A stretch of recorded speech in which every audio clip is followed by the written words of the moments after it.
السلام علیکم ناظرین، کیسے ہیں آپ؟ امید کرتا ہوں آپ خیریت سے ہوں گے۔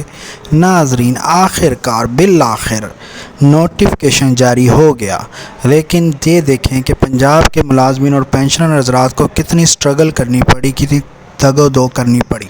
باقی صوبوں اور وفاق کو تو بڑے آرام سے مل گیا تھا، لیکن پنجاب میں یہ بہت بڑی ایک سٹرگل تھی۔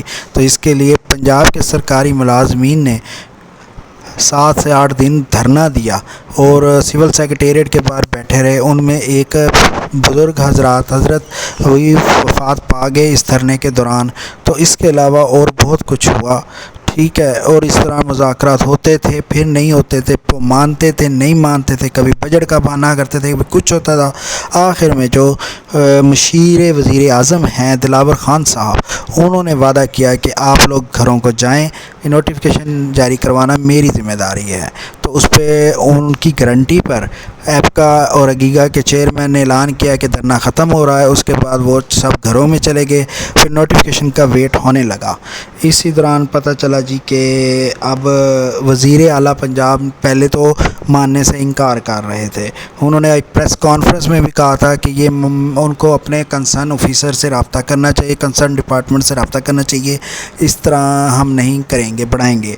تو پھر پرائم منسٹر صاحب کی اسپیشل کال آئی اور انہوں نے کہا کہ آپ یہ تنخواہیں بڑھائیں جس طرح وفاق کی طرز پہ بڑھائی گئی ہیں۔ تب وہ مانے اور اس کے بعد انہوں نے کیا کیا، انہوں نے سیکٹری سے اس پہ رپورٹ مانگی، انہوں نے بجٹ کا تخمینہ لگوایا۔ اس کے بعد یہ کہانی آگے چلتے چلتے پھر وہ منظوری تک آئی۔ پھر وزیر اعلیٰ صاحب نے اناؤنس کیا کہ جیسے ہی کوئی کابینہ کا اجلاس ہوگا اس کے اندر میں ایجنڈے میں شامل کروں گا۔ انہوں نے ایجنڈے میں شامل کیا، سیکٹری صاحب سے اس پر پریزنٹیشن لی۔ پریزنٹیشن میں بتایا گیا کہ اتنا خرچہ ہوگا، اس طریقے سے بڑھایا جائے گا، یہ ساری تفصیل انہوں نے سی ایم صاحب کو بریف کی۔ انہوں نے اس میں اس کی اپروول دے دی۔ پھر اس کے آگے منٹس آف میٹنگ جاری ہوئے، اس میں ہفتہ لگ گیا۔ پھر فنانس ڈپارٹمنٹ کو 10 دن بعد جا کے کئی منٹس آف میٹنگ ملے۔ پھر اس کے بعد پھر اس کا لیٹر تیار کیا گیا۔ پھر محرم کی چھٹیاں بھی بیچ میں آئیں۔ اس طرح کرتے کرتے آخر کار کل بروز منگل یہ نوٹیفیکیشن جاری ہو گئے۔ تو اس میں تھوڑے سا انہوں نے اپنا بھی رکھا حصہ کہ بھئی یہ ایک تو نوٹیفیکیشن 1 اگست سے امپلیمنٹ ہوں گے، نہ کہ 1 جولائی سے۔ تو ناظرین، یہ ساری کہانی تھی جس کی وجہ سے بعد ملازمین کو یہ الاؤنس ملا ہے۔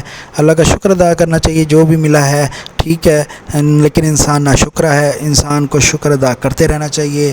دعاؤں میں یاد رکھیں، جیسے کوئی مزید اپڈیٹ ہوگی تو میں بتاتا رہوں گا۔ تو ملتے ہیں اگلی نیوز میں۔ اللہ حافظ۔